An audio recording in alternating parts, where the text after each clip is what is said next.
Filosofía en la calle. La pregunta que circula en una conversación infinita.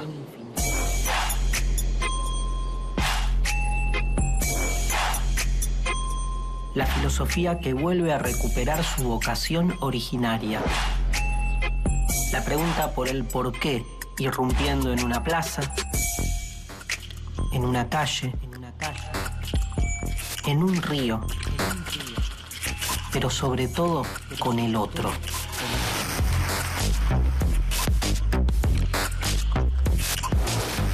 Las obras clásicas de la filosofía diseminándose por la ciudad,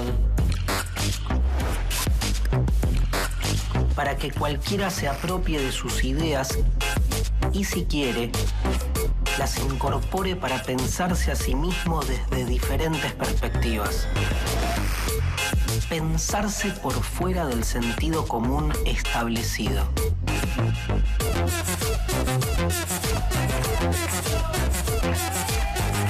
Emanciparse.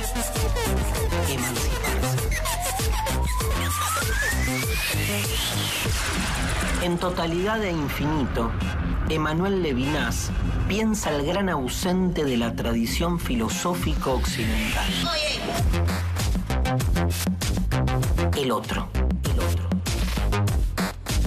Pero, ¿quién es el otro?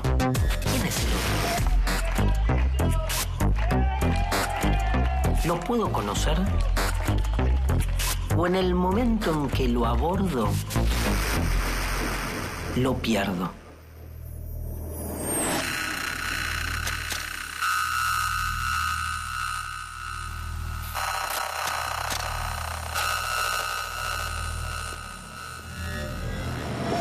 Esto es una clase de filosofía donde vamos a trabajar un libro de Emmanuel Levinas llamado Totalidad e Infinito.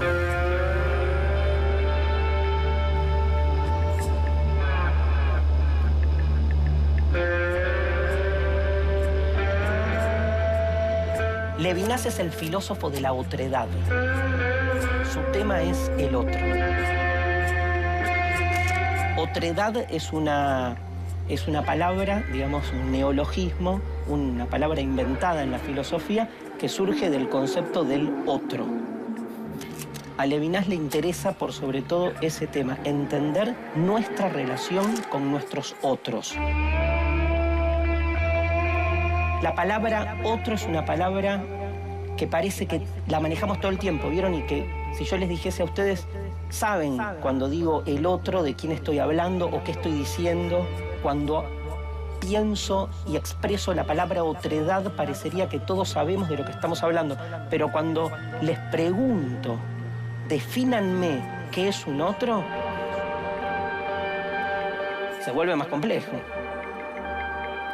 Porque son esos términos que por tan abstractos y abarcadores, sin embargo, se vuelve mucho más difícil poder expresarlos. ¿Quién se anima? ¿Qué sería un otro para mí? Vieron que es una pregunta repava por un otro. Pero ¿a qué me refiero cuando hablo del otro? ¿Quién? Alguien o algo que no soy yo. De nuevo. Alguien o algo que no soy yo. Bueno, acá la joven pone como parámetro para definir al otro, al yo. Si te pregunto qué es el yo, peor todavía, ¿no? Pero está claro que el otro es todo lo que me excede a mí. O sea, vos tomás como parámetro quién es uno, entonces, digamos, todos nosotros somos tus otros, ¿no? Digamos, pero también el cielo es tu otro. O sea, si uno toma como parámetro quién es uno, el otro es todo lo que me excede. Está bien, es cierto. Digamos, hay diferentes maneras de encontrar la relación que yo tengo con el otro. ¿Quiénes son otros posibles? A ver, hablemos de algunos ejemplos para entender. Por ejemplo, un vínculo afectivo. Mi hijo es un otro. Quiero ser hombre. Mi padre es un otro. Mi pareja es un otro. Para tener hijos, ni siquiera necesito tener sexo. Pero también para un argentino, un brasileño es un otro. Y al mismo tiempo, para un porteño, un rosarino es un otro. O sea, las otredades se van estableciendo siempre a través de lo que es diferente a mí. Estoy pensando siempre lo diferente a mí. Y la gran pregunta que va a atravesar toda la obra de Levinas es cómo me relaciono con ese otro. Porque en general la relación con el otro, díganme si me equivoco, es siempre conflictiva. Hay conflicto con el otro porque me cuesta comprenderlo, me cuesta aceptar la diferencia del otro, ¿no? Y es mucho más complejo incluso, porque hasta cuando lo comprendo al otro, muchas veces en ese acto en el que lo termino de comprender, en el que quiero entenderlo, también de algún modo lo estoy obligando al otro a que deje de ser quien es y encaje en lo que yo necesito que el otro sea.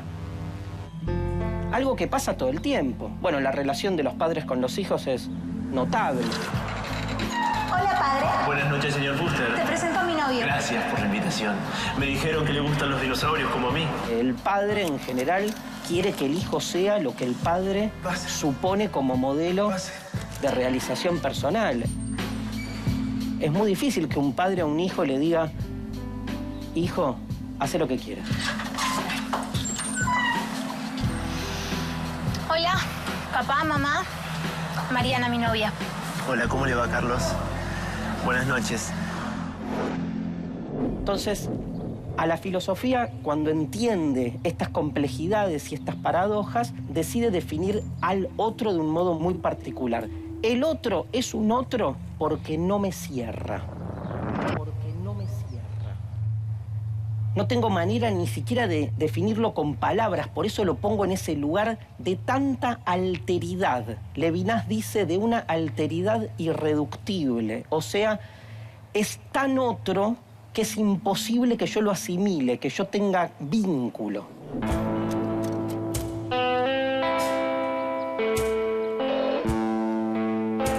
La paradoja de la otredad, así aparece denominada en estos textos filosóficos, o sea, esta relación con el otro se vuelve paradójica. ¿Por qué? Porque cuanto más quiero yo comprender al otro, más le quito su otredad, más le quito su diferencia. Piensen en un vínculo amoroso, ¿no? Cuando uno, digamos, se pone de novio. Uno en realidad cuando se pone de novio con alguien está más pendiente de que su pareja encaje en el modelo ideal que uno tiene previamente de la pareja, que en lo que la pareja, el otro, trae con su singularidad. Entonces, ¿cuál es la paradoja? La paradoja es que si logro vincularme con el otro, es a costas de que el otro pierda parte de su singularidad. O sea, me vinculo con el otro, pero ya no es un otro. Levinas es un pensador muy especial, nace en el año 1906 en Kovno, Lituania, y vive una experiencia muy particular que es la experiencia de la Segunda Guerra Mundial. Él se muda a Francia a estudiar y en Francia lo que le sucede a Levinas es que lo agarra la guerra y en la guerra lo atrapan. Como era de familia judía, cae en los campos de concentración. La experiencia de los campos de concentración a Levinas le cambia la cabeza. Queda como traumado en un sentido filosófico, ¿no? En que después todo lo que va a explicar y a trabajar tiene que ver con eso. Imagínense que si hay un lugar de supresión de la otredad es en los campos de exterminio. Levinas, por un lado, es un pensador profundamente ligado a la filosofía griega, o sea, él estudia a todos los pensadores típicos de la filosofía, pero por otro lado, por su origen judío, tiene una importantes lecturas, sobre todo de la Biblia. Cuento esto porque en un momento a él le molestaba mucho como que lo confundieran, ¿no? Y le dijeran, no, usted no es un filósofo, es más un hombre de la religión. Entonces a él le molestaba porque eso es como que le degradaba su profesión filosófica. Entonces llegó a publicar sus libros en dos editoriales distintas. Una editorial que trabajaba más libros filosóficos y otra más libros religiosos, como para no caer en este cuestionamiento.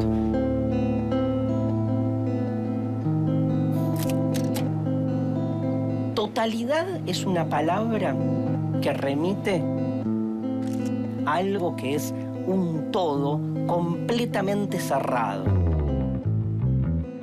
Cuando algo está tan cerrado sobre sí mismo, no hay lugar a algo que sea diferente, a algo que transgreda, a algo que rompa.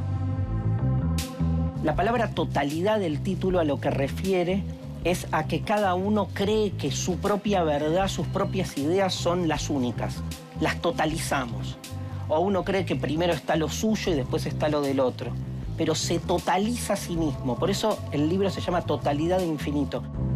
Totalidad porque uno hace de sí mismo la totalidad, el todo. Y se darán cuenta que si uno hace de sí mismo el todo, el resto... ¡Ey! ¡No! Sobra. Es resto. Jefe, billete... Está excluido. Carlos, ¿lo conoces? Sobra. Carlos, está en verde, dale. Sí, señor.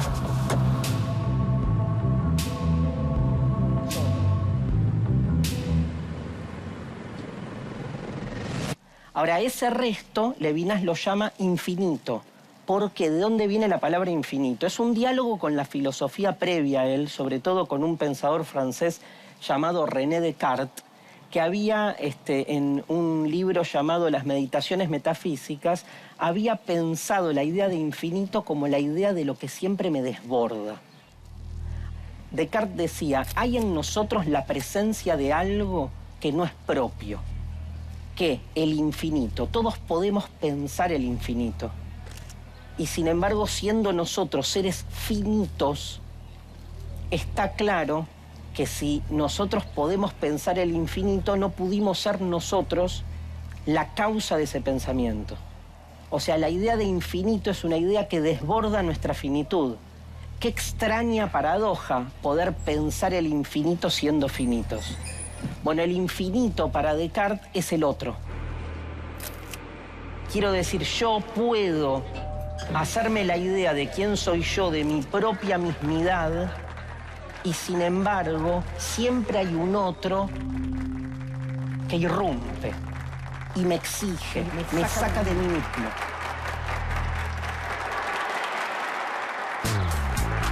Por eso mi reacción inmediata cuando viene el otro con su diferencia es tratar de domesticarlo, tratar de hacerlo encajar en lo que previamente a mí me cierra. A veces lo logro, pero a veces no. Y cuando no lo logro, esa diferencia es una diferencia que me interpela. El otro para Levinas tiene que ser, como otredad, un absolutamente otro, radicalmente otro, para no terminar siendo el otro que yo termino de construir. El otro que yo termino de construir. ¿Cómo suponen ustedes que se los visualiza a ustedes como un otro, ¿no? O sea, y sabemos todos la necesidad que hay de romper con ese prejuicio, pero ¿ustedes son conscientes de cuál es el preconcepto que hay ante ustedes como un otro? ¿Cómo? Negativa, todo, todo mal, ¿no? Se imaginan tienen prejuicios de nosotros, de todo lo malo, ¿no? De lo que habremos hecho, ¿no? Fue un error el cual estamos acá, un montón de personas pagando los errores, ¿no? Pero nosotros tampoco tenemos una ayuda de las personas afuera, ¿no? Para reinsertarnos de vuelta a la sociedad, un trabajo, para no volver de vuelta a estos lugares, ¿no? Somos un número y estamos, somos parte de la sociedad, pero de otro punto de lugar, no como el que tendríamos que estar, ¿no? Totalmente. Y la peor manera de ejercer ese rechazo es la invisibilización, o sea, invisibilizarlos, ¿no? La idea del otro tiene que ver con eso. Es como que lo que pasa acá adentro a nadie le importa, total pasa acá adentro, ¿no? Entonces ese rechazo, pero que está normalizado ese rechazo, como que hacen de la cárcel un lugar de la otredad extrema, donde directamente se excluye este espacio como parte de la sociedad. En general, el gran prejuicio que hay en la sociedad es que lo que sucede acá adentro es como que no es parte de la sociedad, ¿no? cuando, digamos, la sociedad lo es todo. El gran prejuicio que hay en la sociedad es que lo que sucede acá adentro es como que no es parte de la sociedad. Cuando, digamos, la sociedad lo es todo. Una de las metáforas más interesantes que trabaja Levinas para terminar de comprender la cuestión del otro es la metáfora del rostro. Levinas lo que dice es que el rostro es algo, digamos, que cuando se nos acerca, se expone ante mí el rostro del otro en una cercanía que, sin embargo, termina de ser inalcanzable. Nada es más cercano a mí que el rostro del otro, lo tengo al lado. Y sin embargo, aunque es cercano, está radicalmente lejos. Porque yo nunca puedo terminar de asimilar ni de incorporar el rostro del otro, que marca una diferencia y marca la singularidad del otro frente a mí. Y ese rostro genera en mí la sensación de que al mismo tiempo es algo parecido a mí, pero diferente. O sea, no es simplemente una figura hecha con ojos, nariz y boca. Hay alguien detrás del rostro. Y no me alcanzan las definiciones del diccionario para caracterizarlo. En el rostro hay la presencia de lo que me excede. Y ese rostro aparte pide, ese rostro solicita.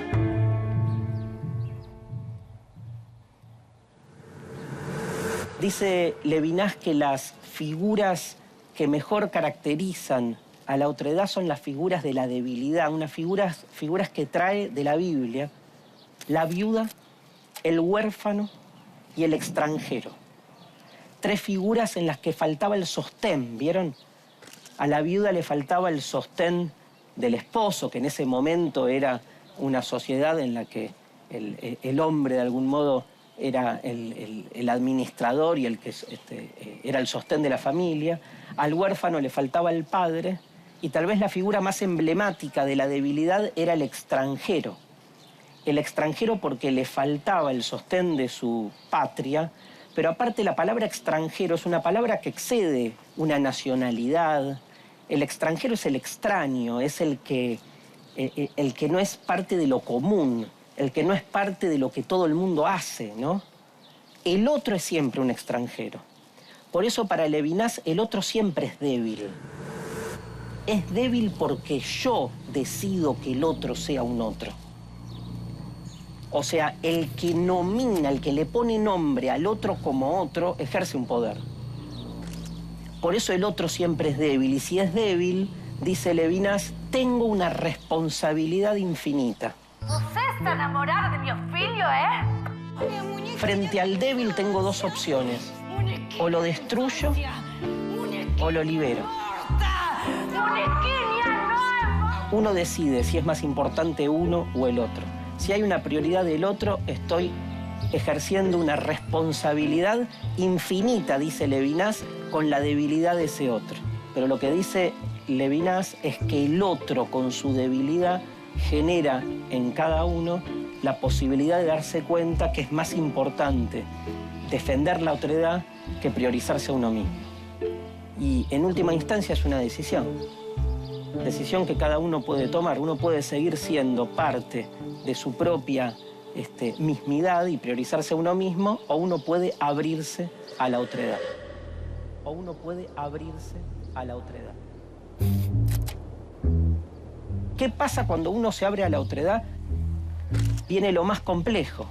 Pensemos una situación. Uno está en su casa, ¿no?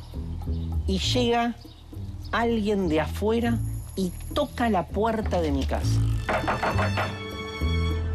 Y me dice: hola, soy el otro. Les debe pasar a muchos de ustedes que de repente llega alguien nuevo, ¿no? Con su otredad. Y entonces, digo, la tentación es, bueno, vení, acomodate, las reglas son previas. Pero el otro viene con su singularidad. Entonces lo fácil es que el otro se adapte a lo que previamente está ya estructurado, pero lo estamos desotrando. O sea, evidentemente, cuando alguien viene de afuera y toca la puerta de mi casa, se genera un dilema ético.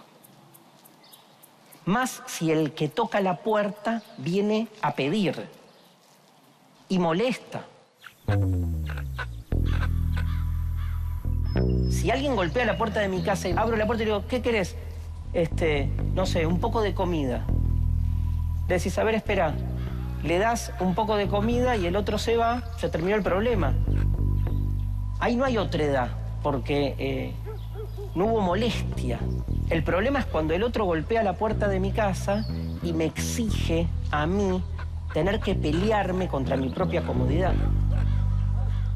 Viene y me dice, tengo hambre. Vos abrís la heladera y le decís, mirá, me sobró esto. Y el otro te mira y te dice, no quiero sobras.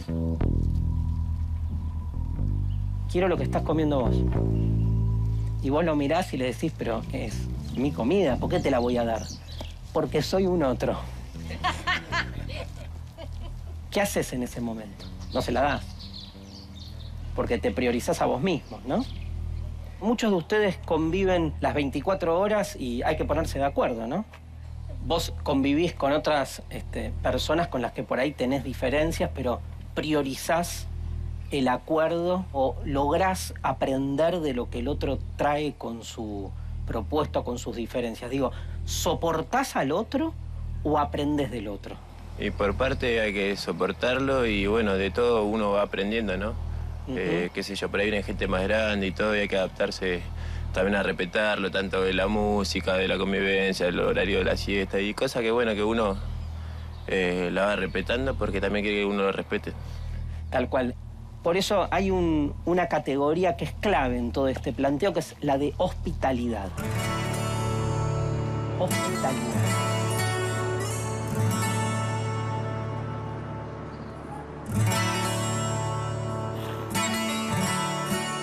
La hospitalidad, sabrán ustedes, es una palabra que supone estar siempre abierto a lo que el otro necesita. En la antigüedad, por ejemplo, la hospitalidad decía que el otro siempre tiene prioridad frente a la comida. Si yo estaba comiendo ahí con los míos y llegaba el extranjero, yo tenía que agarrar mi comida y dársela primero al otro. Eso es ser hospitalario, es la prioridad del otro. Fíjense, y no es casualidad, que por ejemplo en el desierto de la antigüedad no había casas, ¿no? Sino tiendas. Y en las tiendas no hay puertas.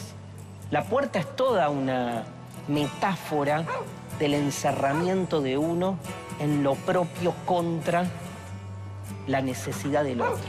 La necesidad del otro. La última metáfora que trabaja Levinas trabaja muchas metáforas que nos permiten bajar un poco la idea de la otredad y verla encarnada en situaciones concretas, es la idea de la caricia. Vieron que en la caricia ante alguien que uno ama, puede ser una pareja, puede ser un hijo, digamos, puede ser incluso un animal, ¿no? Un perro, pero en la caricia no hay un deseo de sometimiento, de apropiación del otro. La distancia de la caricia es una distancia muy extraña, ¿no? No es el abrazo al otro, ni siquiera la sexualidad, donde el otro es de algún modo comprendido por uno.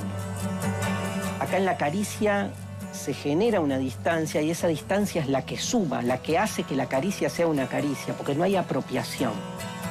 La caricia incluso no supone nada previo, no sé qué estoy acariciando. Estoy como buscando, estoy descubriendo qué tiene el otro de diferente. No supone racionalización, supone un encuentro, un contacto y sobre todo un reconocimiento. Aprendo del otro en ese mero acto en el cual lo estoy acariciando. Tal vez con estas pequeñas cosas podemos tener una relación con la otredad diferente y más que terminar de comprender al otro, que es siempre una manera de desotrarlo, poder entender que cuando el otro irrumpe, la mejor manera de encuentro es poder salirme de mí mismo para que el otro con su necesidad sea siempre prioritario. Muchas gracias, ¿eh? Gracias por escuchar. Gracias. Gracias.